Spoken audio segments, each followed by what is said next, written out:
اور مجھے یہ پوچھنا ہے کہ کسی مطلب اولاد کے بارے میں کیا دعا پڑھیں کہ جس سے بچہ ہو جائے، یعنی اولاد ہو جائے، اس کے لیے کوئی دعا بتائے؟ دو چیزیں بڑی اہمیت رکھتی ہیں، ایک اپنی نماز کے قنوت میں اور سجدوں میں رب لا تذرنی فردا وانت خیر الوارثین، اس آیے شریفہ کی شدت سے اور مسلسل تکرار کرنا، پڑھنا۔ اور دوسرا عمل جو بڑی تاکید وارد ہوئی ہے ہمارے 10ویں امام صلوات اللہ وسلام علیہ سے، کہ انسان فیروزے کی انگوٹھی پر اسی آیے شریفہ کو لکھے اور اس انگوٹھی کو شوہر و زوجہ دونوں پہنے اور طہارت کی حالت میں رہیں، انشاءاللہ یقیناً پروردگار عالم اس کی برکت سے انہیں اولاد عطا فرمائے گا۔ میرا سوال یہ ہے کہ عورت کو جب یہ اس کا پرماننٹ جو چیز آتے ہیں، اگر وہ تقریباً آتے رہے تو کیا اس کو نماز پڑھنا چاہیے، وہ جس کو نماز نہیں پڑھنا چاہیے؟ وہ موقع کہ جس موقع پر طہارت ممکن نہیں ہے، اللہ رب العزت نے واجب عبادتوں کو اٹھا لیا ہے، یعنی نہ نماز پڑھنی ہے،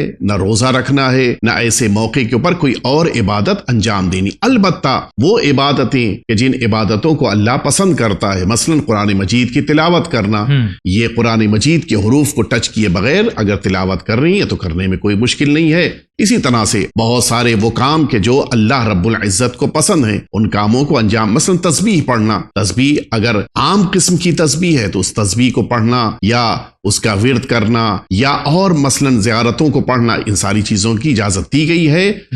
حرم معصومین میں نہیں جا سکتے لیکن بقیہ عبادتوں کو انجام دے سکتے۔ اچھا نام ہے نانی، ہاں پڑھائی کرتا ہے مولانا صاحب، میرا پڑھائی کرتا ہے، دماغ میں نہیں گھستا ہے مولانا صاحب، ایسا کیا دعا ہے بتائیے مولانا صاحب آپ۔ اگر سوال یہ ہے کہ پڑھائی کرتے ہیں مگر یاد نہیں ہوتا، کوئی دعا مجھے نہیں پتا یہ بچہ کس عمر کا ہے جی، لیکن اس کی معصومیت اور اس کا انداز بتا رہا ہے کہ کافی کم سن بچہ ہے۔ جی، اس بچے کے لیے بہتر یہ ہے کہ اس کے والدین آیت الکرسی کو زیادہ سے زیادہ پڑھیں اور اس بچے کو بھی یاد کرا دیں۔ یہ آیت الکرسی اگر ہر نماز کے بعد والدین پڑھ رہے ہیں تو بچے کو فائدہ ملے گا، اور اگر یہ بچہ بھی آیت الکرسی پڑھے گا انشاءاللہ حافظہ اس کا قوی ہوگا، بہتر ہوگا۔ ہماری بہن کا رشتہ نہیں ہو رہا، اس کی وجہ سے کیا پڑھنا کیا نہیں۔ اگر ان کا یہ سوال در حقیقت یہ بہت سے لوگوں کا سوال ہے کہ بہن کا یعنی بہت سے لوگوں کے لڑکی کا رشتہ نہیں ہو رہا تو کیا کریں؟ عبادتوں میں پابندی کے ساتھ، یعنی نماز اول وقت پڑھنے کے ساتھ، قرآن مجید اور حدیث کے ساتھ ان سب کی تلاوت کے ساتھ سورہ طٰہٰ کی تلاوت زیادہ سے زیادہ کریں اور اس کا پانی استعمال کریں، انشاءاللہ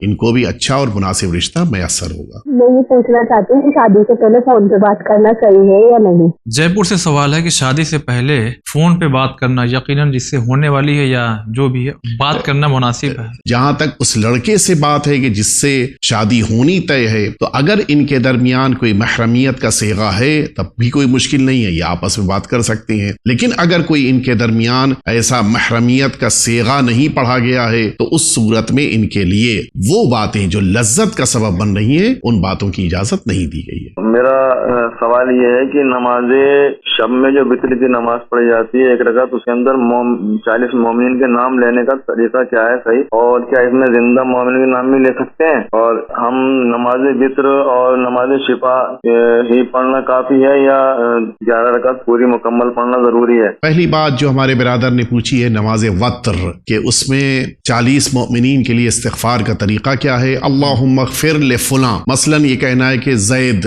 اللہم اغفر لزید، اس طرح سے 40 مومنین کے نام لینے ہیں۔ دوسرا انہوں نے سوال پوچھا ہے کہ کیا زندہ افراد کے لیے بھی دعا ہو سکتی ہے، دعائے مغفرت؟ یقیناً ہو سکتی ہے۔ نماز وتر میں آپ 40 مومنین کے لیے دعا فرمائیں، چاہے وہ زندہ افراد ہوں یا اس دنیا سے رخصت ہو گئے ہوں۔ تیسرا سوال انہوں نے نماز شفع سے مراد کے بارے میں پوچھا ہے کہ نماز شفع اور نماز وتر ان کو ہی پڑھنا ہے۔ پہلی بات میں عرض کر دوں کہ یہ دو کلمات وتر ہیں، وتر نہیں ہے، شفع ہے، شفا نہیں ہے جی۔ جو اصل لفظ ہے وہ وتر اور شفع ہے۔ یہ جو نماز شفع اور نماز وتر کی گفتگو ہے، تو جن لوگوں کے لیے ممکن نہ ہو پوری 11 رکعت نماز پڑھنا وقت کے شارٹ ہونے کی بنا پر، یا صحت کی بنا پر یا کسی اور مجبوری کی بنا پر اگر ان کے لیے 11 رکعت کا امکان نہیں ہے تو آخر کی 5 رکعتیں، 2 رکعت نماز شب، 2 شفع، 1 نماز وتر، اگر وہ بھی ممکن نہیں ہے تو پھر 3 رکعت یعنی 2 شفع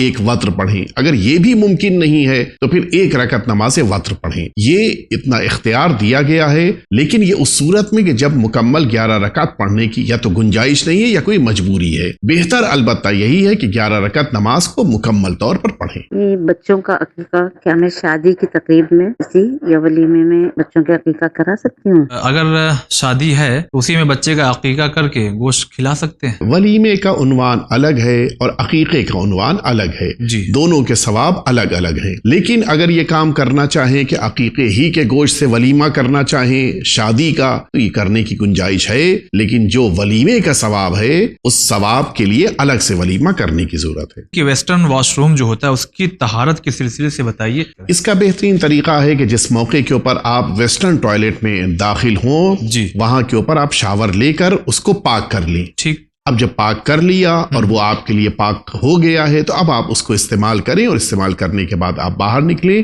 کیا ایک لڑکا اور ایک لڑکی اپنے ماں باپ کی بنا اجازت کے نکاح پڑھ سکتے ہیں؟ لڑکی کے نکاح پر کے موقع پر اس کے والد کی اجازت ضروری ہے۔ غسل جمعہ، غسل حیض، جنابت، یہ تینوں غسل یعنی ایک ہی ساتھ انجام دیے جا سکتے ہیں کہ نہیں؟ جی، ان کی ساری نیتیں کر کے ایک ہی غسل اگر انسان کر رہا ہے تو اس کے لیے کفایت کرے گا۔ کیا دانت سے ناخن کاٹنے سے دعا قبول نہیں ہوتی ہے اور گھر کی روزی جاتی ہے؟ یہ صحیح بات ہے؟ اسلام نے اس کو مکروہ قرار دیا ہے۔